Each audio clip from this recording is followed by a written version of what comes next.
Good morning. Back down here in a certain area, about to do a certain thing, and got my buddy Chad coming to meet me.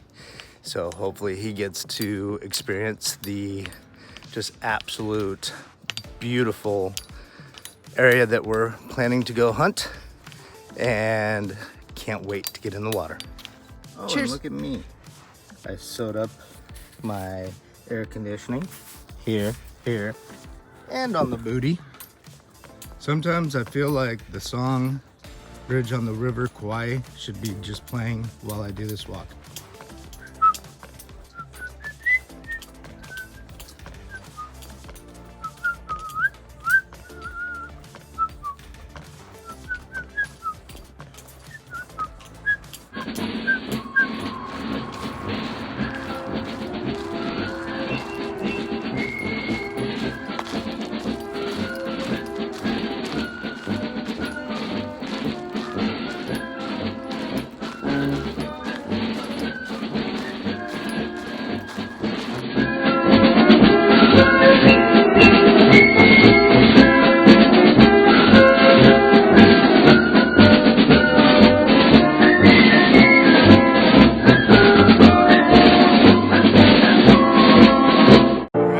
Chad down here with me. He's setting up, but he's got something very fancy.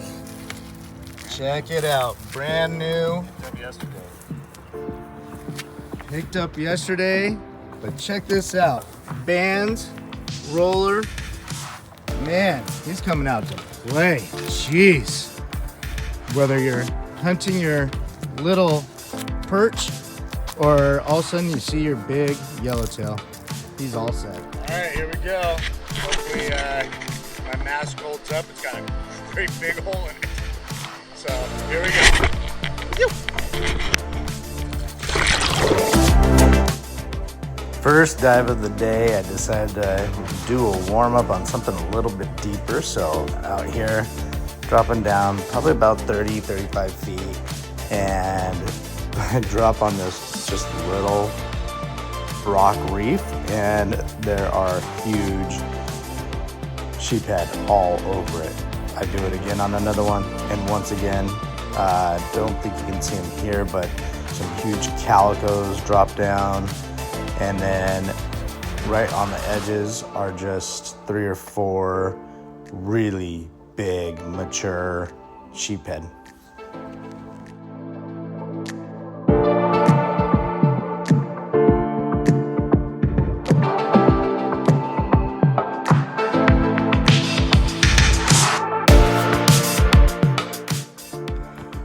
So this dive was actually meant to start out as a white sea bass dive for the first hour and a half. And of course, when you're doing that, all the big fish come out. And here there's just a big school of half moons.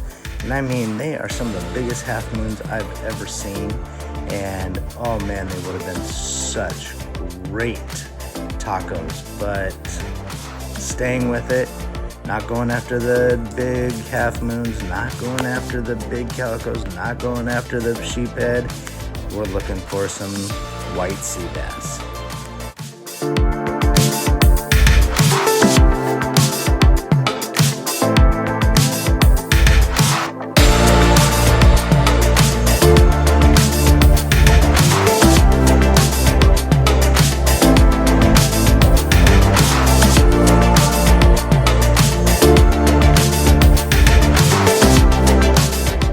With the repeated sightings of the huge sheephead, I really just considered going ahead and taking a shot, but the slip tip really kind of saved them, because every time I went to look at one or hunt one, the slip tip fell off and they were saved for another day. I've said it before, but this is one of my favorite places to hunt because it is just so magical. Once you drop down, there's these big reefs in the middle of just huge flats of sand, and you just look for a dark spot in the sand and you dive down, and here you go. And then you never know what you're going to come across. Here's a huge sheephead or sheep crab, And then look at that, just sand everywhere. And you might go 20 yards over to another area and it's all big rock valleys that you can swim in between and huge caves, and it's just one of the most magical areas that I have really loved to hunt in. While the hour's not up for the white sea bass hunting, I see a huge sargo fish, and if you haven't seen my videos before, it's my wife's favorite, but that damn slip tip saved it again.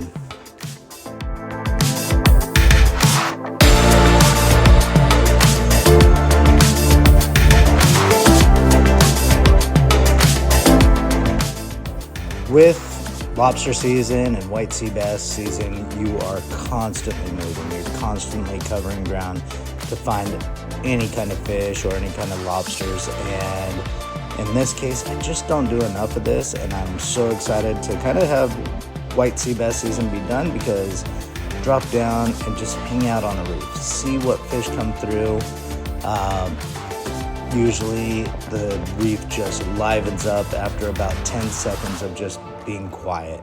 And in my next video, you'll actually see what that can do. So definitely check out the next video too. Cheers.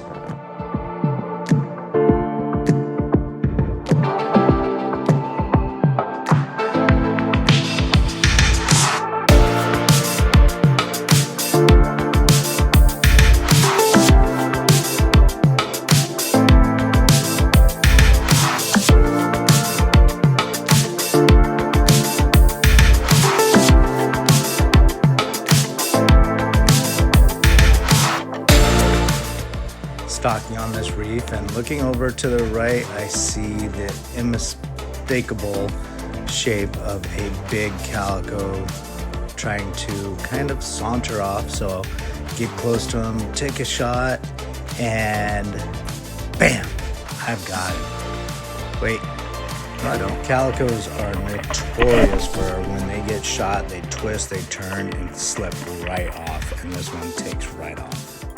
Now that we're not hunting white sea bass anymore and have some spacing, come over to Chad. Here he is on a nice little drop.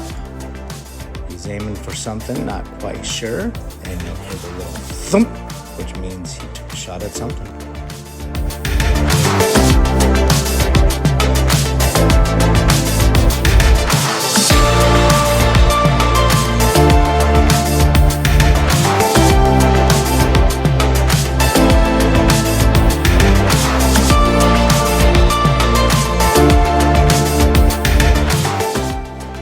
Sometimes I love to just take a dive on a piece of reef. I saw quite a few Garibaldi down here, and usually there's not too many other fish if there's a bunch of Garibaldi, because they're pretty territorial. And dropped down, and it was just cool. There were tons of Garibaldi right on this little reef, and it's kind of fun to swim with them.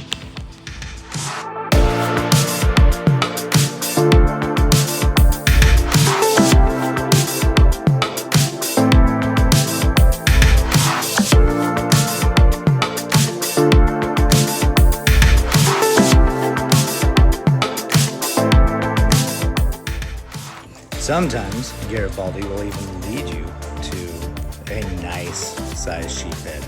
However, in this case, it was just a little smaller than I wanted, so I was like, you know what? Next time, when he's bigger, we'll meet again. And finally, after dives, bam!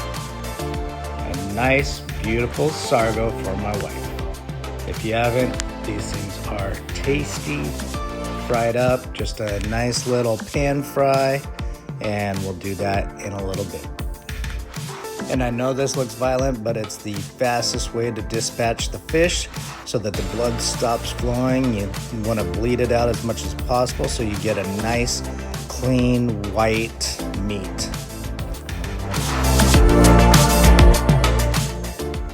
And here, I drop down and I see just this beautiful opalite. I line it up. I've got it. I mean, there's no way I'm missing. No, Apparently there is a way of missing this.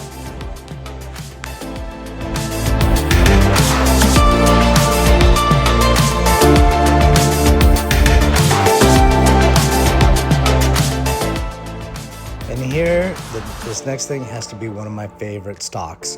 So I saw a big school of actually really big calico sitting outside this kelp. So I didn't go down at them. I came around the kelp, and here they are. They're right in front of me. You can see them facing me, and I've got aim at the biggest one. This is probably about 8 to 10 pounds. It is huge. And just aiming. I thought I had it, and I don't know what happened, but man, just missed. Right here you can see I've got it in the sights, but when I fire, I think I just go just slightly over its head. On to the final drop and shot of the morning. This one, I'm coming down and I see a big opal eye, and I love opal eye. I will say it in every video I was looking forward to. I could already know that I was going to take it home, dry age it just a little bit to have some poke for lunch or poke tomorrow, and I was excited. Here it comes. I see it off in the distance. I see a couple good sized ones, so I come up, take aim, bam, I've got it. Look at that. It's doing the death spiral. I've got it. It's coming up. We've got it. There's just no way. It looks like I've spined it, so I shouldn't have any issues at all. So I'm bringing it up. Here we go. Look at that. Not moving. Grab a hold of it. It's just immobilized. It's bam. No idea what happened. It's gone. But at least, and just heartbreaking. Just absolutely heartbreaking. Look at the absolute beautiful color on this Sargo.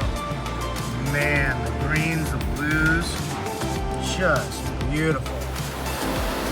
All right. You did it. Whew. Here's my Sargo all flayed out. Got everything. We're gonna fry it up with some lemon pepper, and that's it. And it was absolutely delicious. Everything about it. The family loved it, and sadly don't have any pictures of the family eating it, but boy, if you ever get a chance, give it a shot. Thank you so much for watching, and I will see you in the next video. Cheers.